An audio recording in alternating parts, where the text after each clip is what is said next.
আমি সাহেব আলী প্রতিদিনের ন্যায় এক নতুন ভিডিওয় নতুন আলোচনা নিয়ে আপনাদের সামনে উপস্থিত হয়েছি। আলোচনাটি খুবই গুরুত্বপূর্ণ হতে চলেছে, কাজেই আপনারা সাথে থাকবেন।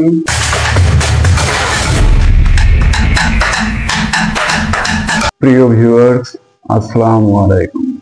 প্রিপোজিশনের নতুন ভিডিও নিয়ে আপনাদের সামনে উপস্থিত হলাম। আজকের প্রিপোজিশনে যে স্পেসিফিক কিছু প্রিপোজিশন থাকছে। দেখুন যে প্রিপোজিশন বিটুইন এবং এমন।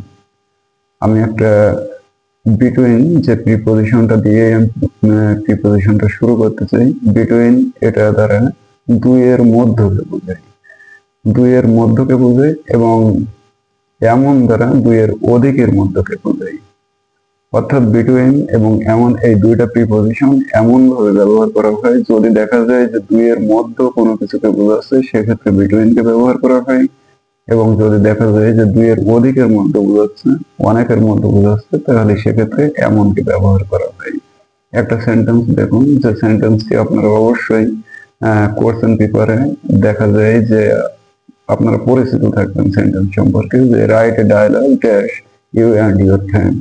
অর্থাৎ আমরা প্রায়ই দেখি যে প্রশ্ন পেপারে এই ধরনের একটা নির্দেশনা থাকে যেখানে ডায়লগ লিখতে বলা হয়। তো এখানে আমরা দেখি যে প্রশ্নের ভিতরে সবসময় এই বিটুইন শব্দটাকে ব্যবহার করা হয়। এই বিটুইনটা হলো প্রিপোজিশন, যে প্রিপোজিশন দুইয়ের মধ্যে বোঝানোর জন্য ব্যবহার করা হয়েছে। Write a dialogue between you and your friend. You মানে তুমি, এবং ইউর ফ্রেন্ড তোমার বন্ধু। অর্থাৎ তুমি এবং তোমার বন্ধু, এই যে দুইজন, এই দুইজনের ভিতরে কথোপকথনের ক্ষেত্রে এই বিটুইনটাকে ব্যবহার করা হয়েছে।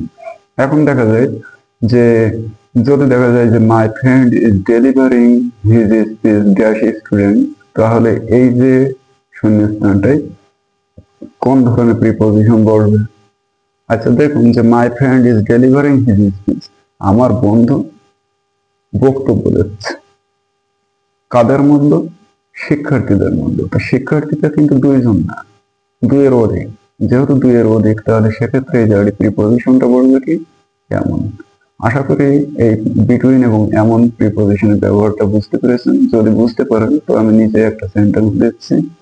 নিচে সেন্টেন্সটা দেখেন যে he is talking dash my father and my mother. আচ্ছা বলুন তো যে এই জায়গায় কোন ধরনের প্রিপোজিশন বলবে? শুধুমাত্র বিটুইন এবং এমনের ভিতর থেকে এখান থেকে সিলেক্ট করতে হবে।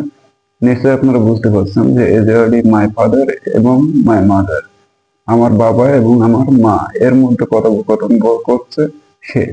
অর্থাৎ সে কথা বলছে আমার বাবা এবং মা এর মধ্যে। তাহলে এখানে কি হবে? বিটুইন। যদিও এখানে অন্যান্য প্রিপোজিশন উইথ কে ব্যবহার করা যেত, কিন্তু আমি বিটুইন এবং এমনের কথাটা বলছি।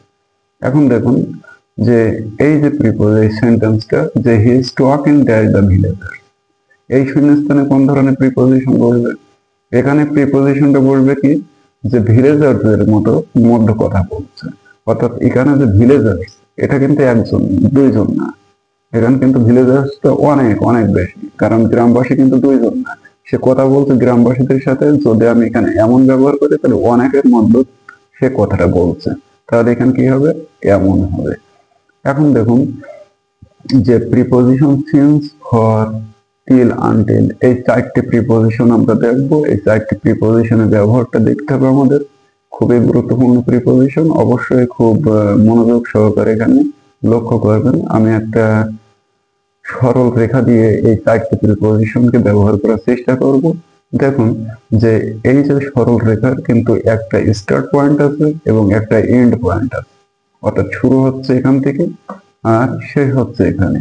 এখন যদি শুরুতে দেখা যায় যে আমি একটা সাল দিলাম 2013 সাল, সাপোজ আমি 2013 সাল থেকে চাকরিতে জয়েন করেছি। এখন দেখা যায় যে এটার কিন্তু আমার চাকরিটা শেষ হবে 2049 সালে। আমার চাকরি দিয়ে আপনার আমি বুঝাচ্ছি যে আমি চাকরিতে জয়েন করি 2013 সালে এবং আমার চাকরিটা শেষ হবে 2049 সালে। কিন্তু আজকের যে সালটা সেটা কত? 2025 সাল। আজ পর্যন্ত 2025 সাল। এখন দেখেন যে 2013 সাল, এই 2013 সাল এবং 2025 সাল এর কিন্তু একটা মাঝখানে একটা ডিফারেন্ট আছে। অর্থাৎ আমি কত বছর ধরে এখনো পর্যন্ত চাকরি করছি। অর্থাৎ আমি চাকরি করছি কিন্তু 12 বছর। এই যে শুরু, এই যে শুরু যে একটা কাজ শুরু হচ্ছে, এক্ষেত্রে আমরা সিন্সকে ব্যবহার করব। কিন্তু কতদিন ধরে আমি কাজটা করছি সেক্ষেত্রে আমরা ব্যবহার করব কি ফর।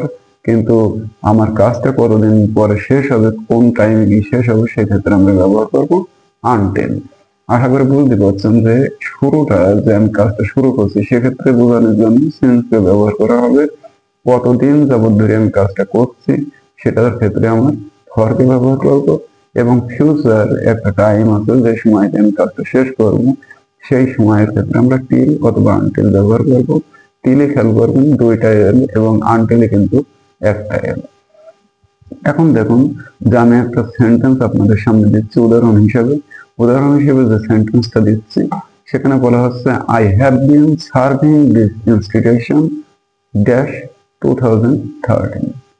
এখন এখানে কি বলা হচ্ছে যে আমি প্রতিষ্ঠানে 2013 সাল থেকে সেবা প্রদান করছি। তো এই যে 2013 সাল থেকে সেবা প্রদান করছি, এটা একটু অতীত কাল থেকে এখনো পর্যন্ত সেখানে আমি সেবা প্রদান করছি। এই যে অতীত কাল থেকে আমি এখনো পর্যন্ত সেখানে সেবা দান করছি, এক্ষেত্রে আমাদের সিন্সটা হবে। অতীত কাল থেকে কিন্তু আমি সেবা দান করছি এখনো পর্যন্ত। এখন দেখুন যে দ্বিতীয় বাক্যটা I have been serving this institution dash 12 years, অর্থাৎ আমি এই ইনস্টিটিউশনে 12 বছর ধরে চাকরি করছি। অর্থাৎ এই যে 2013 সাল আর 2025 সাল আসবে, এর মধ্যবর্তী যে টাইমটা, আজও পর্যন্ত আমি সেখানে চাকরি করছি এবং এখনো পর্যন্ত আমার চাকরিটা চলমান আছে। তাহলে সেক্ষেত্রে কি হবে? সেক্ষেত্রে ফর হবে। সেক্ষেত্রে কোন কোন প্রিপোজিশন হবে? ফর হবে। অর্থাৎ নির্দিষ্ট একটা টাইম, একটা ফিক্স টাইম, আমি ফিক্স টাইম পর্যন্ত আমি কাজটি করছি, এমন ক্ষেত্রে ফরকে ব্যবহার করা হবে। এবং অতীত সাল থেকে এখনো পর্যন্ত আমি সে কাজটি করছি, সেক্ষেত্রে আমাদের সিন্সটাকে ব্যবহার করতে হবে। আরেকটা সেন্টেন্স দেখুন যে I shall have been serving this institution 2049, অর্থাৎ আমি 2049 সাল পর্যন্ত এই প্রতিষ্ঠানে সেবা করে যাব ইনশাল্লাহ। তো এখানে দেখুন যে আমরা এখানে কোন ধরনের প্রিপোজিশনটা ব্যবহার করব? ফিউচার একটা প্ল্যান, অর্থাৎ আমার যে ভবিষ্যৎ পরিকল্পনা, ওই টাইম পর্যন্ত আমি কাজটা করব, সেক্ষেত্রে আমরা টিল কিংবা আনটিলকে ব্যবহার করতে পারি। অর্থাৎ এখানে আমরা যেটা বললাম যে অতীত একটা সময়, অতীত একটা সময়, সেই সময় থেকে যদি আমি আজও পর্যন্ত সেই চাকরি কাজ করে থাকি, অতীত সময় থেকে আমি আজও পর্যন্ত যদি সেই কাজটি করে থাকি, তাহলে সেক্ষেত্রে এই সময়ের যে ব্যাপ্তিটা, এই সময়ের ব্যাপ্তিটা ধরে কাজ করছি, ওই সাল থেকে এখনো পর্যন্ত আমি কাজ করছি, তাহলে সেক্ষেত্রে আমাদের সিন্সকে ব্যবহার করতে হবে। কিন্তু যদি দেখা যায় যে আমি একটা কন্টিনিউ পিরিয়ড, একটা ব্যাপ্তি ধরিয়ে যে এই সময় পর্যন্ত আমি কাজ করছি এবং এখনো পর্যন্ত কাজের ভিতরে আমি আছি, তাহলে সেক্ষেত্রে আমাদের ফরকে ব্যবহার করতে হবে। আর ভবিষ্যৎ যে পরিকল্পনা, সেক্ষেত্রে আমাদের টিল অথবা আনটিলকে ব্যবহার করতে। দেখুন যে প্রেজেন্ট পারফেক্ট কন্টিনিউয়াস টেন্স কিন্তু আমরা সিন্স আর ফরকে ব্যবহার করছি, এবং ফিউচার পারফেক্ট কন্টিনিউয়াস টেন্স আমরা টিল কিংবা আনটিলকে ব্যবহার করছি। তো আশা করি যে আপনারা এই বিষয়টি বুঝতে পেরেছেন। এখন নিচে আমি একটা সেন্টেন্স আপনাদের দিচ্ছি যে I have been working here dash 2 days। এখানে কি হবে? I have been working here dash 2 days। তো এখানে কিন্তু একটা নির্দিষ্ট টাইম, অর্থাৎ 2 দিন ধরে কাজ করছে, এই নির্দিষ্ট টাইম। তাহলে এখানে কোন ধরনের প্রিপোজিশন হবে? অবশ্যই আপনারা বুঝতে পারছেন, কারণ আমি 12 বছর ধরে একটা নির্দিষ্ট টাইম পর্যন্ত আমি কাজ করেছি। এই যে নির্দিষ্ট একটা ব্যাপ্তি টাইম, এই ব্যাপ্তি টাইমের ক্ষেত্রে আমাদের অবশ্যই কি বসাতে হবে? ফর বসাতে হবে।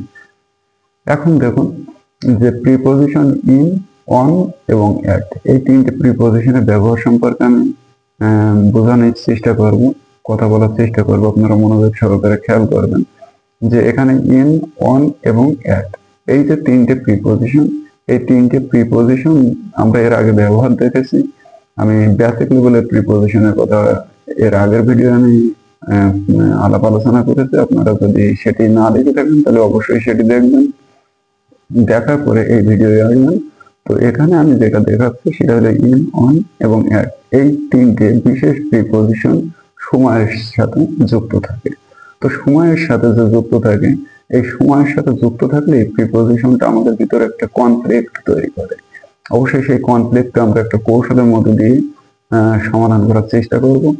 এখানে দেখুন যে ইন, অন, এট এটা টাইম অর্থাৎ সময় এবং প্লেস এই দুইটা ক্ষেত্রে ব্যবহার করা হয়। আমি টাইমকে এখানে এই পাশে রাখছি এবং প্লেসকে আমি এই পাশে রাখছি।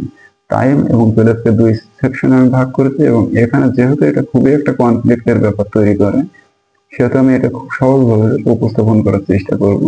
দেখবেন যে আমি এখানে সেঞ্চুরি আর উইক অর্থাৎ সময়ের একটা বড়, সবচাইতে বড় সময় থেকে আমরা আসবো এখানে, যে সেঞ্চুরি থেকে উইক অর্থাৎ শতাব্দী থেকে আমি সপ্তাহ পর্যন্ত আসবো।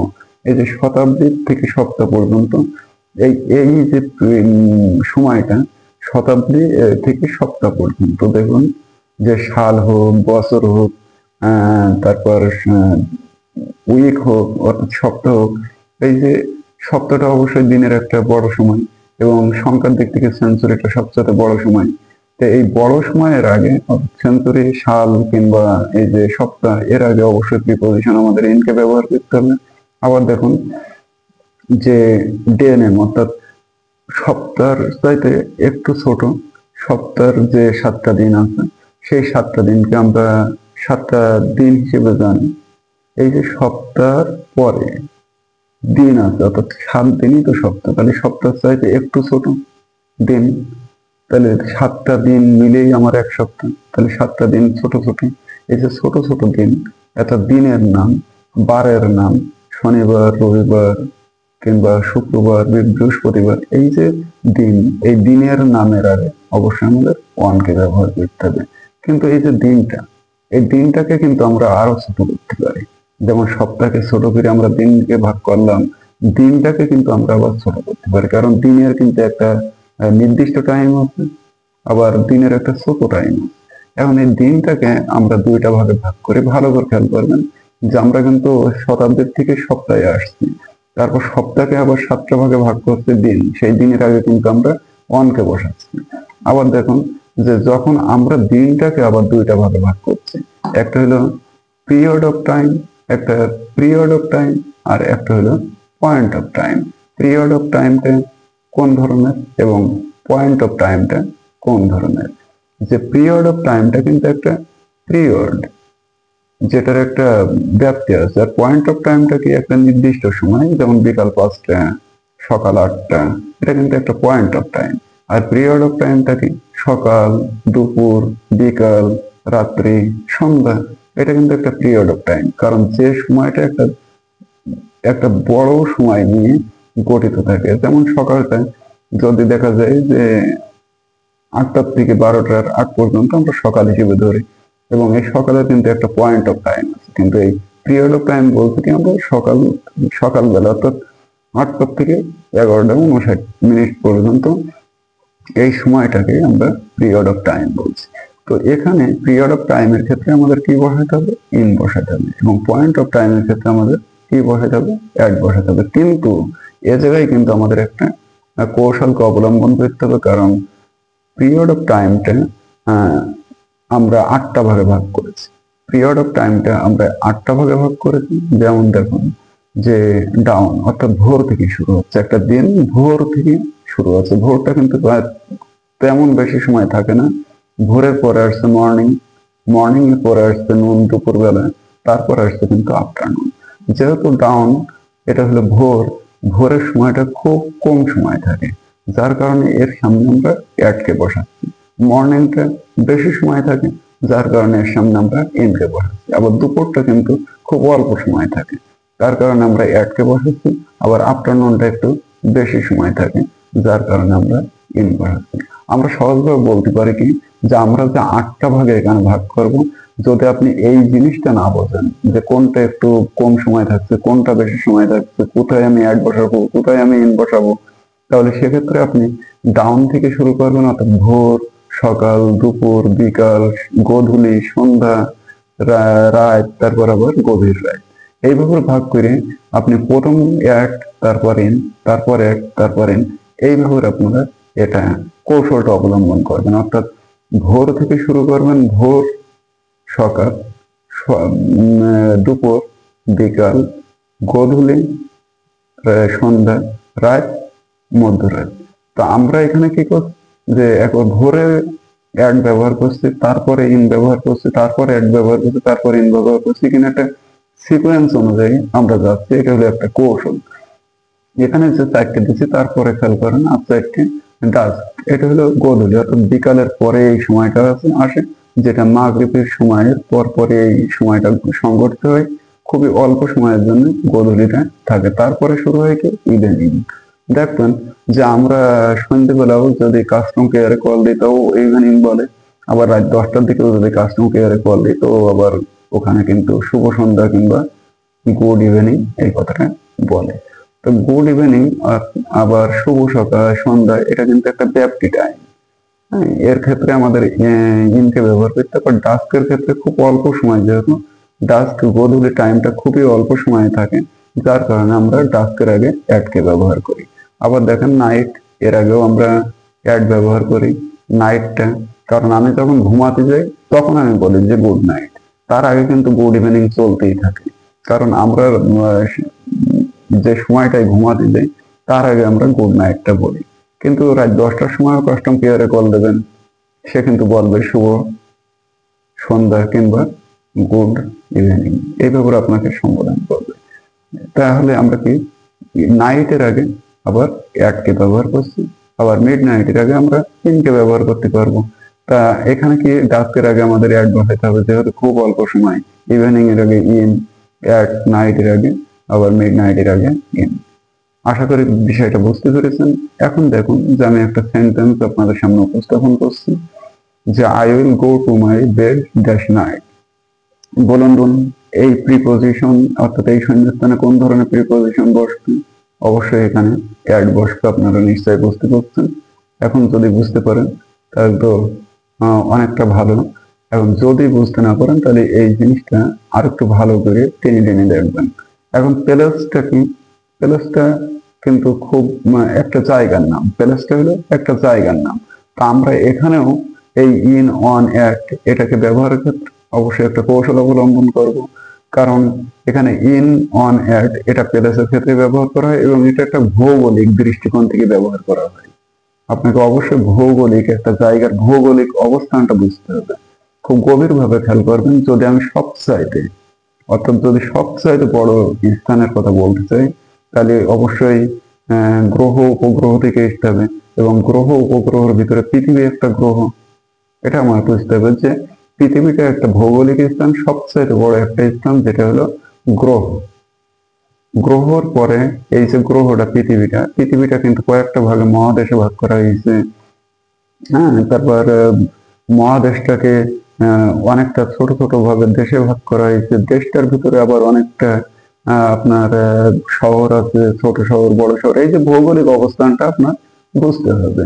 তো এখানে দেখুন যে আমি আর্থ অর্থাৎ আর্থ হলো পৃথিবী, যেটাকে আমরা একটা গ্রহ হিসেবে সবচেয়ে বড় স্থান হিসেবে ধরছি। তার নিচেই আমি যেটা রাখছি সেটা হলো কন্টিনেন্ট কিংবা কান্ট্রি, অর্থাৎ যে মহাদেশ অথবা মহাদেশের ভিতরে যে দেশগুলো। তারপর আমি আসছি যে দেশের ভিতরে যে নদীগুলো আছে কিংবা একটা দেশের ভিতরে বড় শহরগুলো আছে। তারপরে আসছে যে বড় শহরের ভিতরে যে ছোট ছোট শহরগুলো আছে। এখন দেখুন যে আর্থের আগে কিন্তু আমাদের ওয়ানকে ব্যবহার করতে হবে, আবার দেশ কিংবা মহাদেশ এর আগে কিন্তু আমাদের ইনকে ব্যবহার করতে হবে। এটা আমাদের মনে করে রাখতে হবে, কারণ ইনটা একটু স্থান ছাড়া একটু ছোট স্থানে ব্যবহার করা হয়, অর্থাৎ দেশ কিংবা মহাদেশ এর আগে ইনকে ব্যবহার করা হয়। আবার রিভার কিংবা বড় সিটি এর আগেও আমাদের ইনকে ব্যবহার করতে হবে, কিন্তু ছোট সিটি সেটার আগে আমাদের অ্যাডকে ব্যবহার করতে হবে। আশা করি বিষয়টা ক্লিয়ার হচ্ছে। আমি একটা সেন্টেন্স দেবো আপনাদের সামনে। যেমন দেখেন যে আমি বসবাস করি রামপুর। এই রামপুরটা হচ্ছে না আপনার শার্শা থানার অধীন। তাহলে শার্শার আগে রামপুর এবং শার্শা এই দুইটার ভৌগোলিক অবস্থানটা কি? যে রামপুর বড়, শার্শা আয়তনে ছোট, এমন না। কিন্তু শার্শাটা হলো একটা ভৌগোলিক স্থান, যেটা হলো একটা থানা। কিন্তু আমি সেই থানার অধীন একটা ছোট্ট গ্রামে বসবাস করি। তাহলে এই থানার অধীন একটা ছোট্ট গ্রামে বসবাস করে, যার কারণে শার্শাটাকে হচ্ছে ইন এবং একটা হচ্ছে রামপুর। আমাদের এই জিনিসটা বুঝতে হবে, ভৌগোলিক বিষয়টা বুঝতে হবে। বড় স্থানটা ভৌগোলিক দিক থেকে অবস্থানটা তার বুঝতে হবে। এই ভৌগোলিক অবস্থানটা যদি আমি বুঝতে পারি, তাহলে এই যে জায়গার আগে ওয়ান, ইন এবং একটা ব্যবহার করতে হবে, এটা আমরা পরিষ্কার হতে পারবো। দেখুন, যদি বলা হয় যে যশোরও যেমন টাউন, আবার শাসাও তেমন টাউন, এটা কিন্তু হলো না, কারণ শার্শাটা ছোট্ট একটা টাউন যেটা যশোর জেলার ভিতরে আছে। সেক্ষেত্রে কিন্তু আবার শার্শার আগে এক বসবে এবং যশোরটার আগে ইন বসবে, কারণ ভৌগোলিক অবস্থানটা আমাদের বুঝতে হবে। আশা করি বিষয়টা বুঝতে পেরেছেন। আপনারা ভালো থাকবেন প্রিয় বন্ধুরা। এই ছিল আজকের আলোচনা। ভিডিওটি ভালো লাগলে অবশ্যই লাইক করবেন, শেয়ার করবেন। আপনি কমেন্টের মাধ্যমে জানাবেন আপনার মতামত। কোনো সমস্যা থাকলেও সেটি অবশ্যই কমেন্টের মাধ্যমে জানাবেন। আর ভিডিওটি ভালো লাগলে অবশ্যই আমার আলাপচারিতা ইউটিউব চ্যানেলটি সাবস্ক্রাইব করবেন। পরবর্তীতে আবারও নতুন কোনো ভিডিওয় দেখা হয়ে যাবে ইনশাল্লাহ। ততক্ষণে আপনি ভালো থাকবেন, সুস্থ থাকবেন, এই কামনায়। আল্লাহ হাফেজ।